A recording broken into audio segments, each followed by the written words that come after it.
Inscreva-se agora no canal. Seja bem-vindo a mais um vídeo do canal. Fomos Testemunhas de Jeová. Considerați că martorii lui Jehova ar trebui să iei cina Domnului sau nu? Do you think Jehovah's Witnesses should partake of the memorial? I think everyone who professes belief in Jesus Christ and accept his ransom sacrifice should partake of the emblems, yes. Cred că oricine care se consideră creștin ar trebui să ia parte din emblemele la cină. Da. A doua întrebare. The second question is, Mihail, Credeți că Marea Mulțime a apărut deja în scenă și dacă Apocalipsa a început sau nu? do you think the great crowd has showed up already, and do you believe the Revelation book has started already? The Revelation book? Yeah, that's fulfillment. The prophecy. I think the book of Revelation was something like the book of Daniel. Cartea Apocalipsa este similar cu cartea lui Daniel. The major prophets like Isaiah and Jeremiah and Profeții Ezekiel principali ca și Isaia, had passed Ieremia off și the Ezechiel scene. au trecut de pe scenă. And there was a period of time, several centuries up until the appearing of Jesus Urmează o Christ, perioadă de câteva secole până la Iisus Hristos, when there were none of those major prophets living. în care nu existau niciunul din acei profeți principali. But the prophecy of Daniel bridges over that whole period. Însă profeția lui Daniel trece ca un pod peste toată perioada respectivă And it presents information from the period of the Assyrian and the și discută despre perioada Greek and the asirienilor, Roman empires, grecilor, Imperiul Romanilor, so that those of the nation of Israel could see that God was still in control and He was aware of what was going on. cei din națiunea Israel să vadă că Dumnezeu totuși este Cel care este în control. And the book of Revelation served a similar purpose. Și cartea Apocalipsa a slujit unui scop similar. After Jesus died and eventually His apostles died, După ce a murit Iisus și apostolii, there was still much time ahead. urma să fie încă o perioadă foarte lungă înainte. And the book of Revelation assures Christians that God is with them all during that time. Și cartea Apocalipsei îi asigură pe toți creștini că Dumnezeu este cu ei pe toată această perioadă. And the essential message seems to be of the book of Revelation, hold on, hang in there. Și mesajul principal al cărții Apocalipsului pare să fie țineți-vă tare, rămâneți în picioare. That there are no obstacles that cannot be overcome. Pentru că nu există obstacole care să nu poate fi cucerite. And that no matter how great and tremendous the opposition might seem or persecution, Și indiferent cât de mare poate să pară obstacolul sau persecuția, that God would preserve His servants. Dumnezeu va ocroti pe slujitorii Lui. Mulțumesc. Încă o ultima întrebare, scurtă. Deci credeți că doctrina care duce la 1914 este corectă sau nu? O întrebare, da sau nu? Do you believe that the doctrine that leads to the 1914 date, is that correct or not?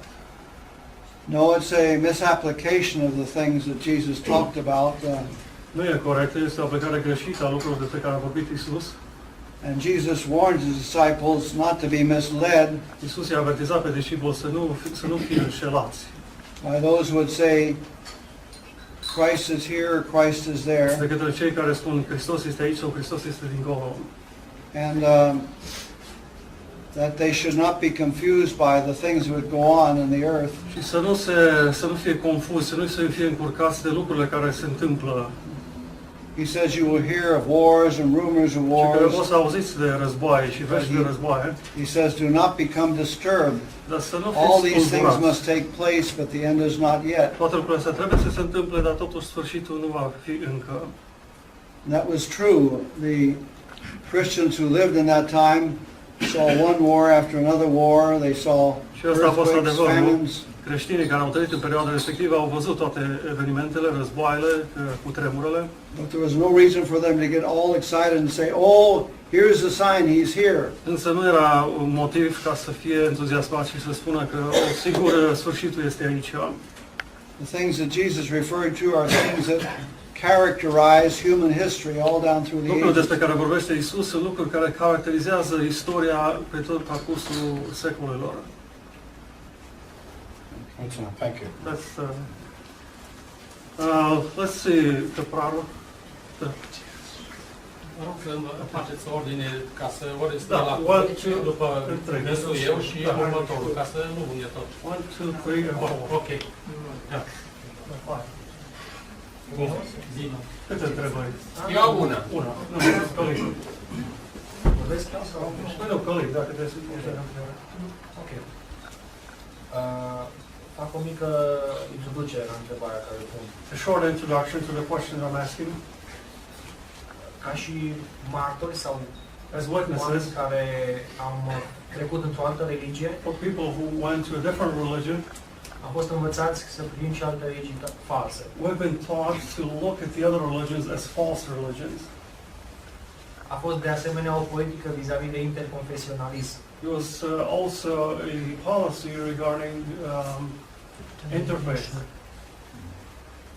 Astăzi, ce care există What way is there în a dialoga cu alte persoane to have a conversation with other people care fac pași pozitivi who are în taking eliberarea positive de steps doctrinele religiei din care fac parte.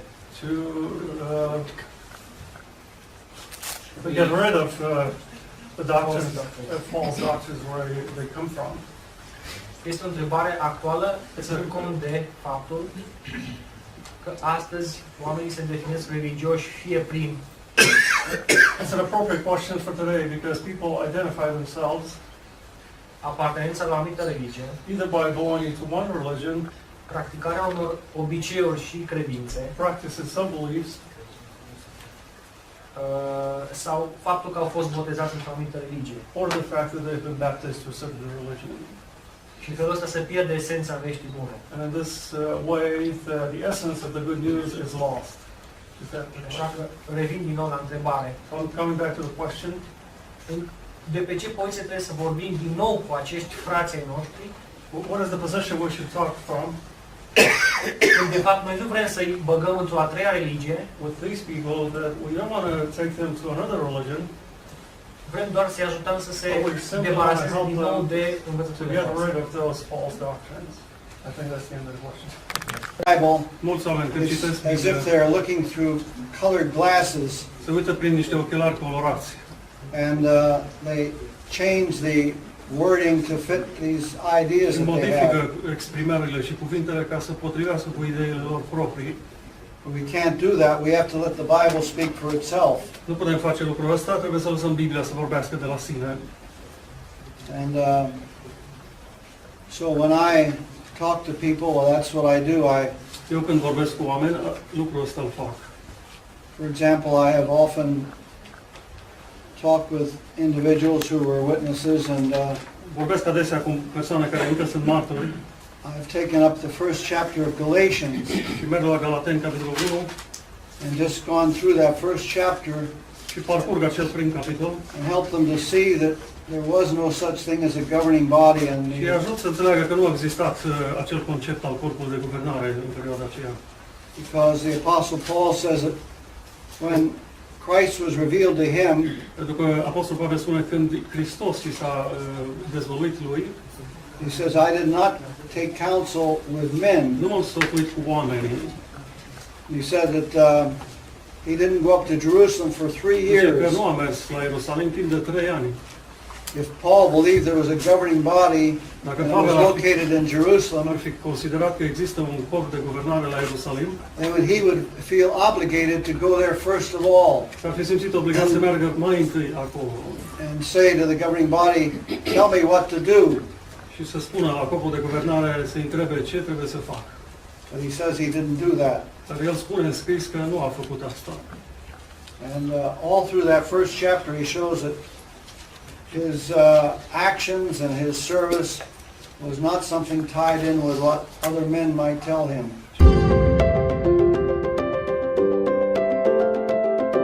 Inscreva-se no canal, deixe o seu like, compartilhe o vídeo, Faça a sua parte para ajudar outros.